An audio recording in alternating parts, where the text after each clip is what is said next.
Develop doon? Oo, tapos. Yeah, I think so, yes. Yung Kasi suit ako niya, naman, I yeah. don't want to repeat myself. So, May yeah, ganun siya. it's really hard for kahit kung ayaw mo magsawa sa iyo ang tao, mas lalong ayaw kong magsawa ako sa sarili ko. So I really have to find something interesting to whatever character I'm doing. So, what's the question? How did you get the part? How were you offered? Who approached you? Yeah, galing kasi ako sa dalawang dark characters from ang probinsyano, di ba? Tapos yung ang Dirty Linen. So, pinatawag ako ng direction ni Deo to talk to me one-on-one, face-to-face, siguro para i-explain sa akin kung gaano ka-importante yung role. And in fact, ngayon nalilito na ako, Joel. Kasi dun sa mga naririnig ko, when I was approached during the pitching moment, ang sabi sa akin ni Deo is, parang it's supposed to be like, hindi ko alam kung mag-preempt ko yung kwento pag sinabi ko ito. Baka. Mag-preempt. Baka mag-preempt. Hindi, kasi, wag ko na yung kwento. Init ang ulo ni Andre. Ang init ang ulo. Offline nyo na lang daw. Hindi. Live streaming tayo ngayon eh. Ganun ba? Well, anyway, meron kasing parang aspect of A and B, yung character ni Eleazar. So, kumbaga, it could be transformational, it could be just a simple unmasking. Which means, meron akong kailangang iwasan na ikwento. But, kung ano man yung ginawa ko, hindi naman spare yung audience kung ano yung naging journey ng character niya. Kasi, klaro naman yung pagkakakwento. But anyway, ako, kumbaga yung nasa gitna, kasi nung una ang sabi sa akin, ako yung bida, si Piolo ang kontrabida. Tama ba ako, Joel? Yes. Tama? Yeah, No, that's not a joke. No, hindi. Para magkakaroon ng face-off. And then, so it's very interesting for me. So sabi ko, talaga? So sabi ko, pareho kaming gray, and then, suddenly, yung resolution, hindi ko alam kung dediretso pa rin din yung kwento. share mo na po. Hindi ko na-share kayo. Pero hindi ko alam kung dediretso ng kwento. Pero may isang twist na very interesting para sa akin. Na aside from very relevant yung kwento tungkol sa Philippine society, kakaiba yung character niya kaysa dun sa dalawa kong ginawa. And it's really very exciting to create another dark or powerful character. Oo naman. Sa probinsyano, namugod ka ng ulo. Okay. Yeah. Siguro ang kaibahan lang dito ni Eleazar is yung insecurity kasi ni Eleazar, he can transform it into a confidence, into something positive. Si Carlos Fierro, yung kanyang insecurity nagiging violence. Tapos yung pagbubuli niya nagiging elimination kaysa sa pagbubuli lang na walang sense. Ang ganda ng wardrobe mo rito. Oo. Medyo may pagkaan, di ba? Yeah.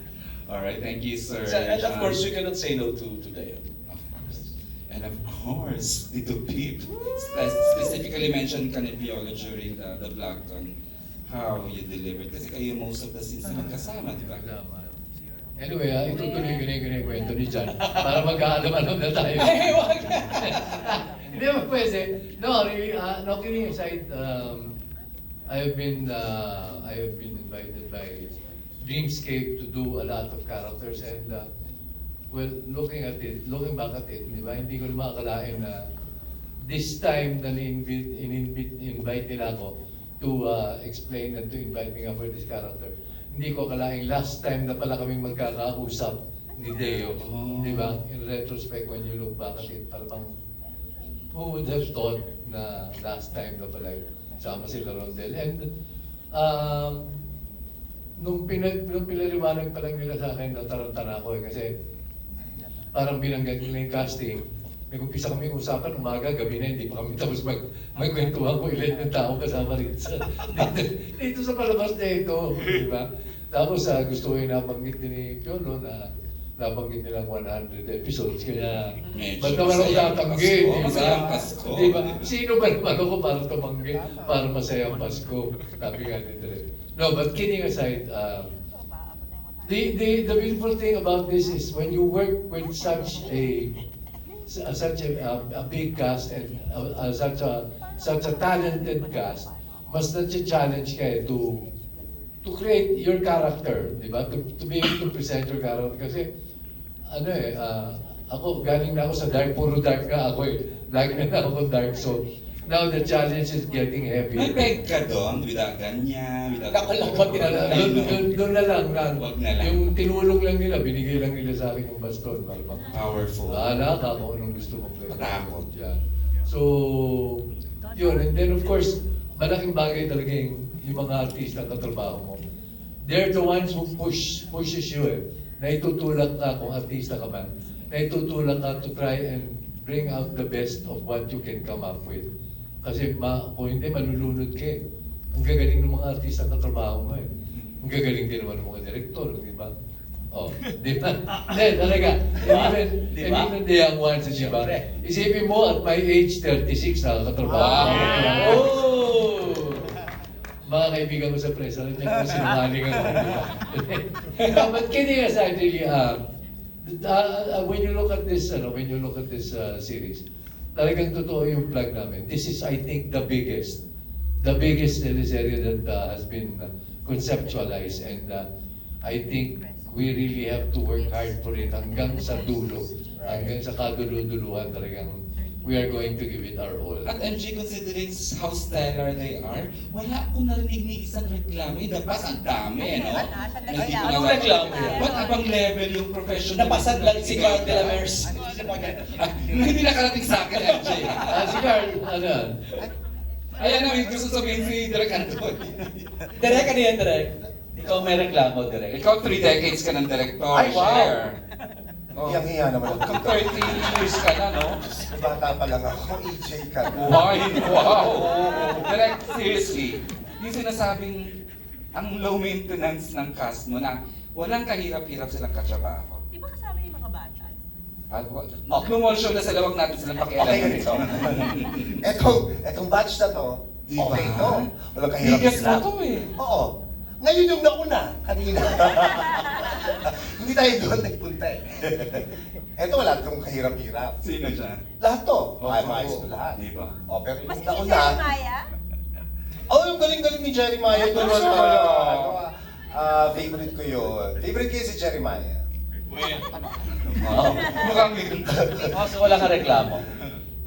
Oh, ha? Wala ka reklamo. Yung ba yung tanong? Ba't parang nag-joke ka, Direk? No. Honestly, sobra akong swerte dahil nasama ko sa project na to. Kasama tong mga matikan na mga artista na hanggang ngayon pala, meron pa rin ako matututunan. Yun na nga sabi ko kanina dun sa prior interview na as I go mature into this industry in making teleserye, I still learn a lot from my past mistakes, and moving forward because of these guys who gives me inspiration to be better.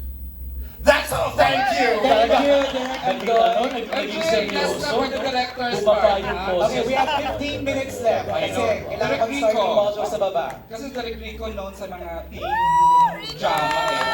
Direk Rico, what were the scenes na inassign sa'yo dito sa... Kasi 3 units ha, bihira na ang 3 units natin. Karamihan po kasi yung wala pa siya dito si Diego, kay Miss Maylin, kila Nadia, kila Moy, meron din ano po. Kung ano pong ibigay sa akin, kukunan ko po. So hindi particular sa mga bagets. Because sa age ba, Parang yung sa nakakapagkasigan. kanya kasi, the scenes that are not naka-cluster kasi, halimbawa, we do the mga mansion. Okay. So yan, si Direk Lau yan. So yung mga labi sa labas, yung mga nakita sa forest, Ay, ikaw yun! Akala ko yung ayaw galawin yung dalawang direct. Ay! Ayaw ko yan, sinigay na lang tayo. Hindi ko yun, kasi mas versatile. Kasi mas bata si Rico, kaya pang umakyat ng mga gusto ko. Itong dalawang to. Yung sa chorus, parang may kamay na papasok. Kala ko may kamay na kaganon kanina. Thanks, Derek Rico. Go ahead, Choy na MJ. Okay, no, we move now to Alex